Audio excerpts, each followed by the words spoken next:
Друзья, всем привет, с вами Орекс. Тема сегодняшнего видео – обновление Automatic до версии 1.8. Это действительно обширное обновление, которое заслуживает вашего внимания. И мы поговорим о самых важных моментах этого обновления. Еще вам презентую сразу две своих настроенных сборки. Одна Automatic 1.8 и вторая Forge. В этих сборках большой набор самых популярных расширений, а также нужные настройки и нужные модели. Фишка моих сборок в простоте и в скорости их установки. Вы буквально за минуту можете распаковать архив со сборкой, закинуть туда нужные модели, и буквально через минуту у вас уже готовая сборка с установленными моделями, апскейлерами, инсайдфейсом, реактором, в общем-то всем, что вам действительно может понадобиться. И архив с любой моей сборкой весит 5,5 гигабайт, это очень компактно, вы можете хранить его на всякий случай, если что-то сломается, что-то случится. Переходите по ссылке в описании и скачивайте нужную вам сборку Forge или Automatic 1.8. А если вы только начинаете заниматься нейросетями, то для вас у меня есть последовательный курс по Automatic 4 единицы, который действительно может сэкономить много вашего времени на поиске нужной информации. В этом курсе вы пройдете все этапы изучения интерфейса Automatic и научитесь генерировать классные арты с большой гибкостью. А для тех, кто приобретает второй тариф, предусмотрен закрытый телеграм-чат и еженедельные стримы, на которых мы решаем вопросы, которые накопились за неделю, а также разбираем новинки, которые появились за эту неделю. Ну что ж, давайте перейдем к обзору обновлений, которые мы получили с версии Automatic 1.8. Я буду все показывать на примере своей настроенной сборки Automatic 1.8. Самое первое, самое важное, на мой взгляд, это то, что мы получили обновление PyTorch до версии 2.1.2. И вместе с этим получили возможность использовать библиотеки cuDNN 12. Посмотреть версию PyTorch можно вот здесь вот. У многих наверняка есть вопрос, что такое вообще PyTorch и зачем он вообще нужен. Простым языком PyTorch улучшает общую производительность и добавляет новые функции. PyTorch – это пакет Python, обеспечивающий тензорное вычисление с ускорением GPU, то есть видеокарты, а также поддерживает высокоуровневые функции для создания сетей глубокого обучения. В общем-то, обновление PyTorch или Torch простым языком даст нам ускорение в генерации. В режиме Endpaint у нас появилась новая функция Soft Endpainting. И что же, собственно, этот Soft Endpainting нам дает? Он позволяет нам более естественно заполнять области на изображение, а также вписывать наше перегенерированное вот это вот изображение, вот эту часть, в наше основное изображение за счет того, что вот эти вот грани будут обрабатываться более плавно, более аккуратно. До этого у нас была только функция Mask Blur, вот это вот, которая позволяла нам делать вот это вот контур выделения более плавным, то есть его разблюривать на сколько-то пикселей. По умолчанию 4, можно было выбрать чуть побольше пикселей, но Soft Endpainting позволяет более аккуратно работать вот с этой вот гранью. Сейчас я выделил на нашем изображении волосы. Обратите внимание, если у вас остаются вот такие вот невыделенные участки, это очень плохо скажется на перегенерации, поэтому обязательно выбирайте какой-нибудь контрастный цвет. Я вот выбрал, например, красный. И на нем будет более хорошо видно то, что вы пропустили. Поэтому вот эти вот все пропуски надо обязательно закрасить. Теперь я выбираю модель Endpainting.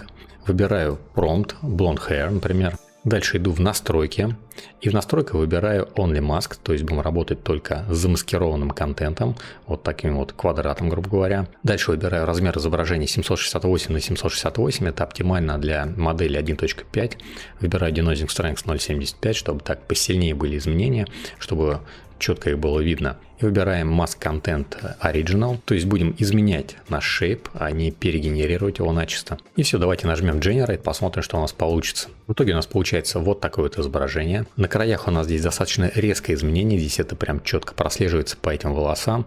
Есть такие вот контрастные участки, и их, по сути дела, быть не должно. Давайте скинем это изображение на рабочий стол, чтобы потом сравнить. А теперь давайте включим Soft Endpainting, нажимаем, включаем этот Soft Endpainting. У нас здесь есть еще дополнительный набор настроек, которые настроен как-то по умолчанию. Но здесь в самом начале написано, что нужно повысить Mask Blur. И давайте Mask Blur повысим хотя бы до 16, может быть до 20 вот так вот, чтобы четко видеть, что у нас какая-то разница есть. Давайте нажмем еще раз Generate, посмотрим, что у нас получится. Получается у нас вот такое вот изображение. Давайте посмотрим на вот эти вот грани. Здесь они более плавные, нет вот этих вот резких пережарок прямо на краю. И волосы достаточно неплохо вписываются в само изображение. Давайте еще раз. Soft Endpainting дает нам возможность управлять вот этим вот выделением, то есть то, что у нас будет происходить внутри. Но более главное, он позволяет управлять вот этими вот гранями, то, что у нас происходит на краю.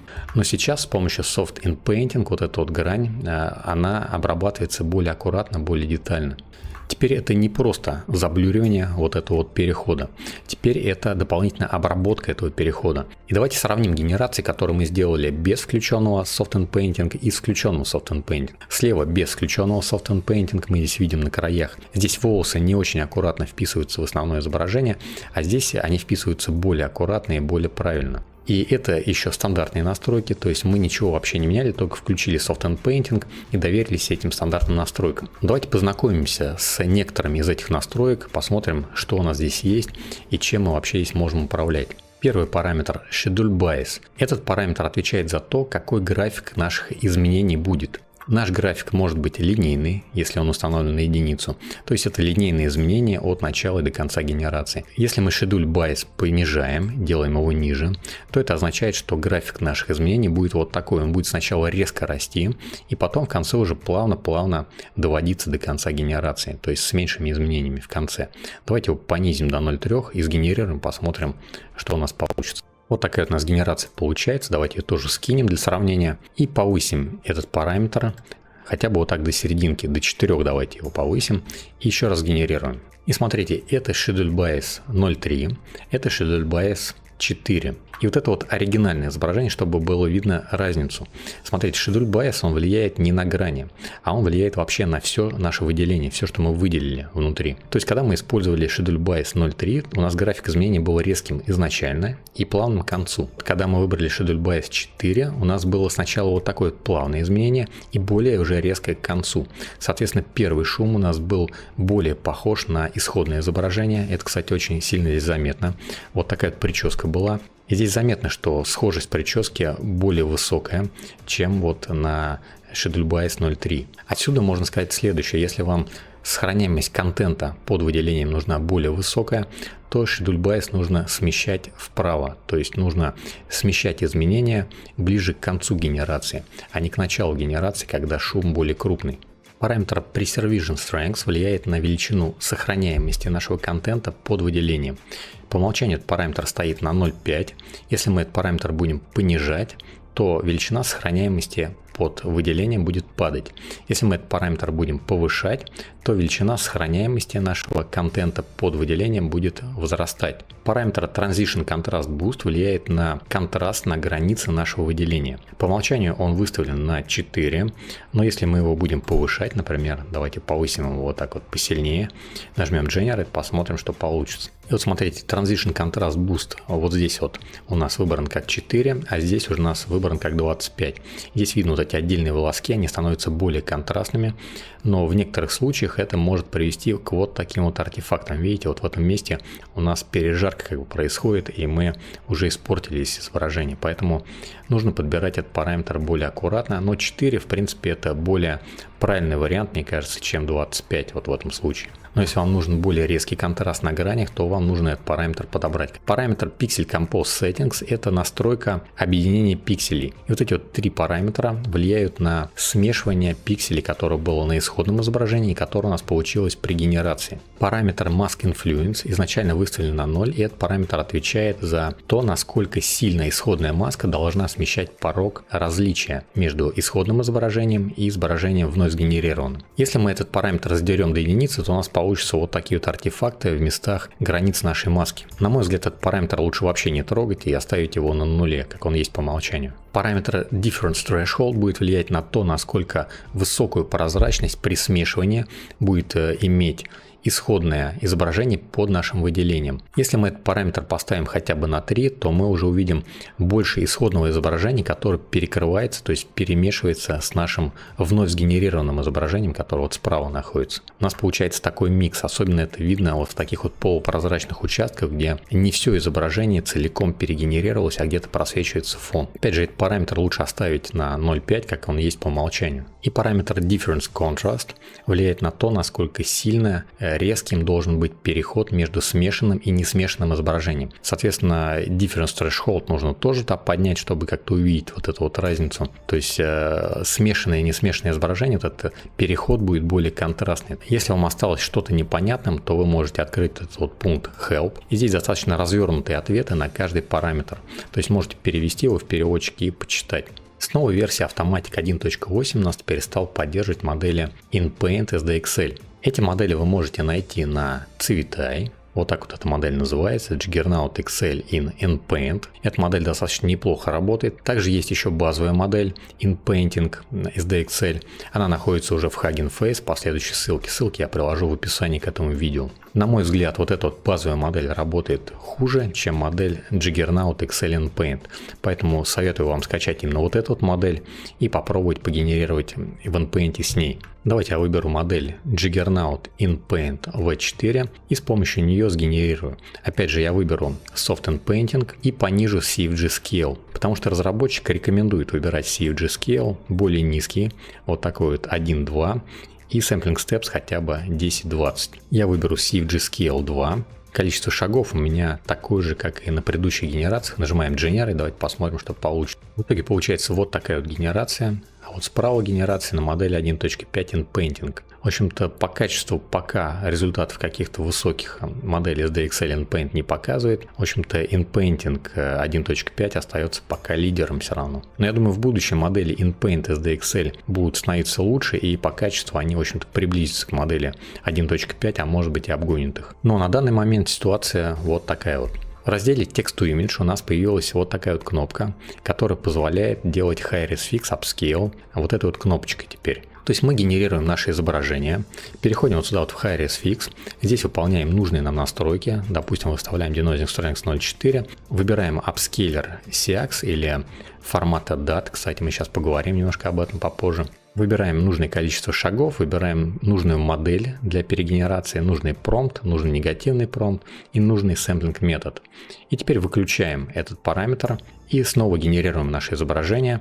После генерации мы можем нажать вот сюда вот на вот эту кнопку, и у нас происходит upscale с помощью High Res Fix вот с этими вот параметрами, которые мы сюда ввели.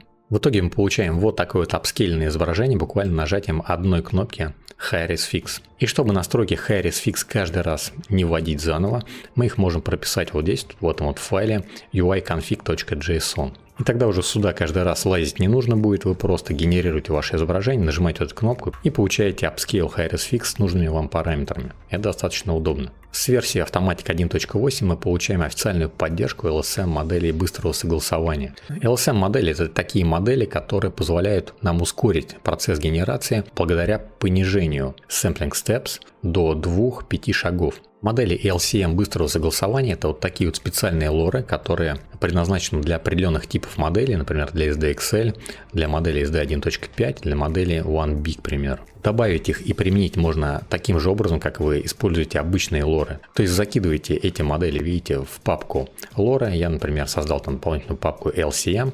И вот в эту папку закинул эти LCM модели. То есть эти LCM модели вы можете применять абсолютно так же, как применяете обычные лоры. И при их использовании вы можете понижать sampling steps до 2, до 5, может быть там до 8, вот так вот. И тем самым получать ускорение генерации ваших изображений. Но, естественно, жертвуя качеством. С версии Automatic 1.8 у нас появилась поддержка новых апскейлеров. До этого мы использовали апскейлеры ESRGAN. Вот такие вот. Обычно я предлагал всегда CX, Strazen, UltraSharp апскейлеры. Это неплохой набор апскейлеров. Но теперь у нас появилась поддержка апскейлеров формата DAT. Если у вас нет папки DAT, то вы ее можете вот здесь создать. В моей сборке она уже создана. То есть просто папка DAT, в нее заходите и закидываете апскейлеры сюда формата DAT. Теперь у вас наверняка появился вопрос, а где скачать эти модели. Эти апскейлеры вы можете скачать на вот таком вот ресурсе. Здесь достаточно их много, и можете полистать, посмотреть сравнение и выбрать нужный вам апскейлер. Обратите внимание, что здесь есть пометка. Вот это вот формат DAT. Это формат ESRGAN, привычный нам.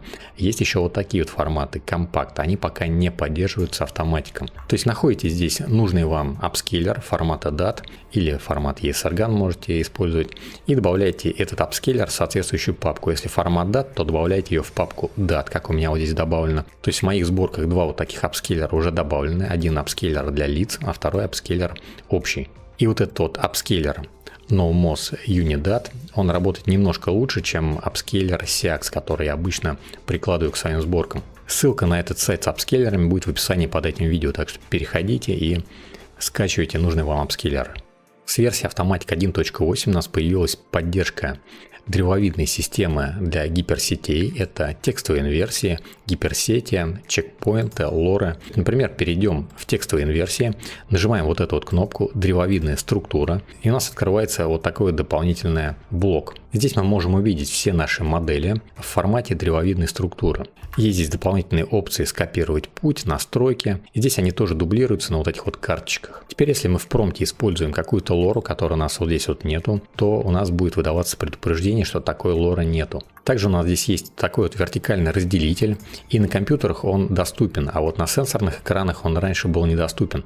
Теперь сделали поддержку доступности вот этого вот разделителя также и на сенсорных экранах. Так что теперь с смартфона можно смело пользоваться вот этим вот разделителем. Ну а также теперь у нас в настройках в разделе Optimization, оптимизация, появилась поддержка точности FP8. По умолчанию она выключена, выбран Disable, но мы можем ее включить для модели SDXL или просто включить. Дело в том, что если у вас достаточно видеопамяти, то смысла ее использовать нету. Если у вас есть нехватка видеопамяти, например, у вас 8 гигабайт видеопамяти, то можно включить эту опцию для SDXL моделей. Тем самым это будет экономить вам видеопамять, и генерация, возможно, будет немножко быстрее. Если же у вас много видеопамяти, там 12, 16, 24, то особого смысла включения FP8 нету. В моем случае на 24 гигабайтах это только замедляет скорость генерации. Теперь у вас наверняка возник вопрос, как вообще обновиться до версии 1.8. Если у вас вот такая портабельная версия, какая-нибудь моя сборка портабельная, то есть файл update.bat. Я всегда рекомендую обновляться вот таким вот файлом update.bat именно тогда, когда вам это необходимо. Потому что когда изначально выходит обновление, вы в первых рядах обновляетесь, вы обязательно словите какие-то ошибки, какие-то проблемы.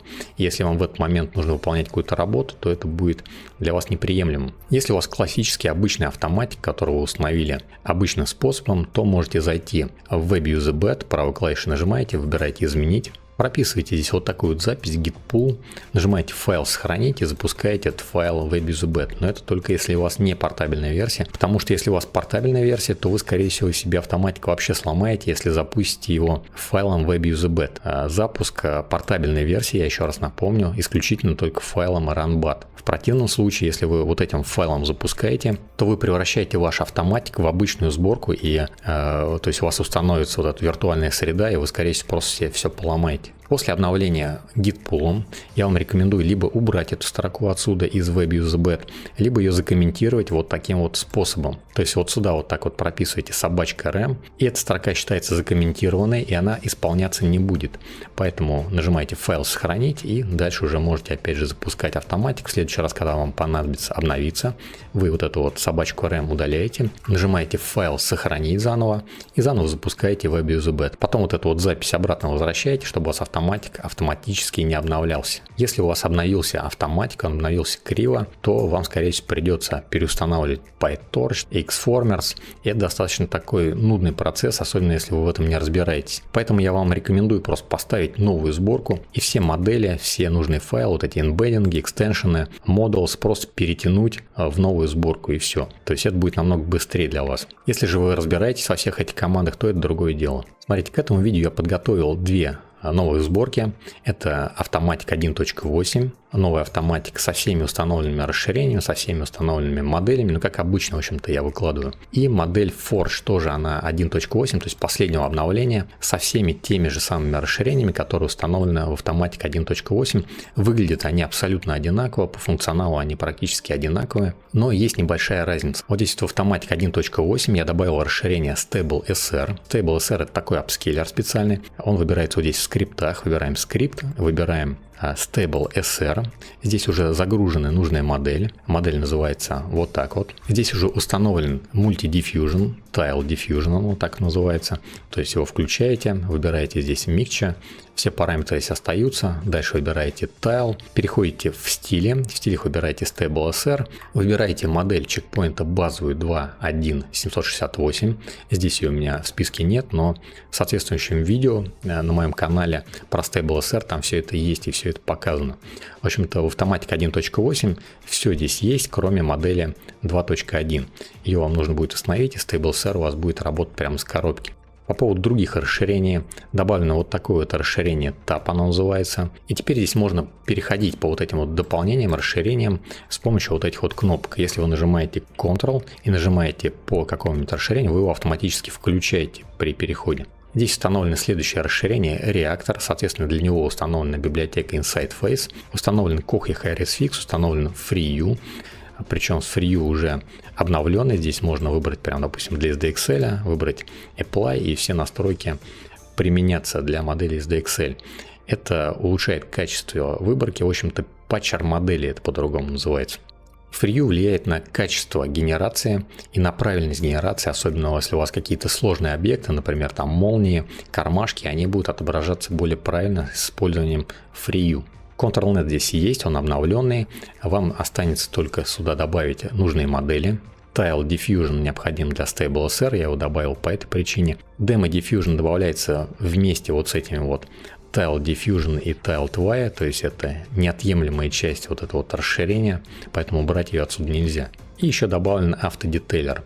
По умолчанию будет всегда у вас открыт вот так вот автодетейлер. Вам достаточно будет нажать Enable, и у вас будет автоматически InPaint лица происходить. Помимо этого всего добавлено Photopea. Это вот такой вот фоторедактор, похожий на Photoshop. Добавлен Canvas Editor. Здесь, кстати, можно в поиске из фотобанка искать разные изображения и использовать их потом как референсы. Есть дополнительные кнопки для передачи того, что вы здесь сделаете, в ControlNet или в Image to Image. Здесь можно, кстати, записывать текст, вот такие вот есть всякие заготовочки, ну и много разных параметров для создания разных баннеров, визиток и так далее, в общем-то. Добавлено еще одно расширение PromptGen. Сюда вы пишете какой-то начальный промпт, например, doc and head, нажимаете Generate и получаете вот такие вот уже готовые промпты.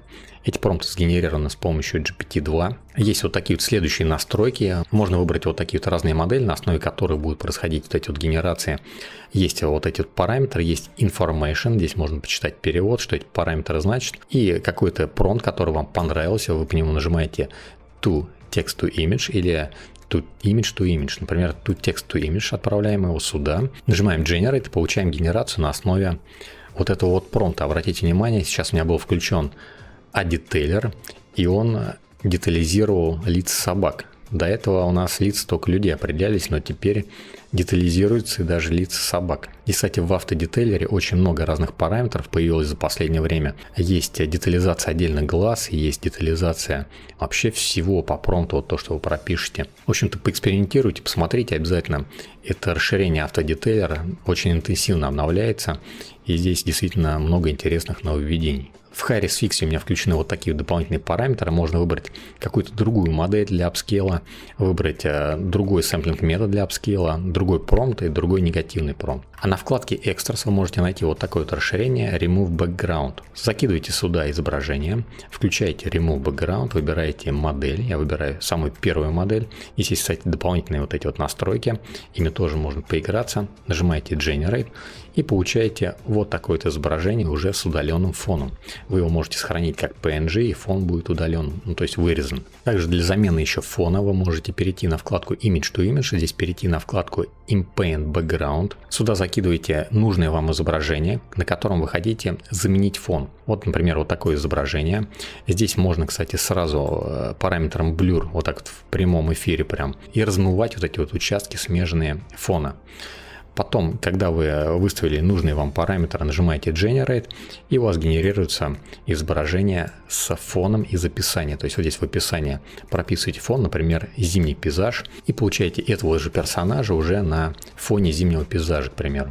В моей сборке автоматика выглядит следующим образом. Я нужные папки вот так вот помечаю специально, чтобы вы их долго не искали, чтобы они прямо сразу в глаза бросались. Например, в папку Models переходите, в те папки, которые вам, скорее всего, придется заходить, они помечены вот такими вот иконками специальными. Еще раз напомню по структуре. Эмбеддинги. Здесь у нас находятся негативные текстовые инверсии или текстовые инверсии, которые должны у вас повлиять как-то на стиль изображения. Extensions. Здесь у вас находятся все ваши расширения. В самом низу есть вот такой вот bat-файл для обновления всех ваших расширений, не заходя в автоматик. То есть не запуская автоматик, его нажимаете, обновляете все расширения и потом уже можете запустить сам автоматик. Все ваши выводимые изображения хранятся вот здесь, в папке Output. Все временные файлы хранятся в папке Temp, и они очищаются при каждом запуске. Если мы зайдем в папку Models, то здесь находятся все наши модели. Модели Ctrl-Net нужно хранить именно вот здесь вот.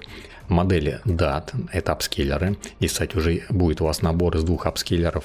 И модели апскейлеров ESRGAN, как обычно, 3 модели апскейлеров. Если у вас проблемы с скачиванием GFPGAN, то здесь он уже есть тоже. Если у вас проблемы со скачиванием CodeFormer, то здесь он тоже уже есть. Поэтому эта сборка, в принципе, она интересная тем, что все самое необходимое здесь уже скачано и установлено. Опять же, VAE, 2 важных файла здесь есть. Для SDXL VAE есть и для модели 1.5 840.3.0 VAE. Еще раз вам напомню, что в VAE не нужно выставлять никакой ни автоматик, ничего, просто выбирайте None. В том случае, если у вас в модели, которую вы выбираете, VAE плохой, то только в этом случае выбирайте нужный вам VAE, SDXL для модели SDXL, 840.3.0 для модели 1.5. А как узнать, что VAE плохой? Если изображение, которое вы генерируете, не такое вот красочное, четкое, яркое, оно просто серое. Вот если оно серое, то это VAE плохой, в этом случае его просто нужно выбрать вот здесь. Если вы используете хорошие качественные модели, то там VAE, скорее всего, хороший. И выбирать его не надо, потому что любая загрузка VAE — это ваша видеопамять, это ваше время генерации. А на качество это никак не повлияет, если VAE в модели такой же, как и вы выберете вот здесь. Зачем его загружать дополнительно? Лора находится вот в этой папке. Лора она называется.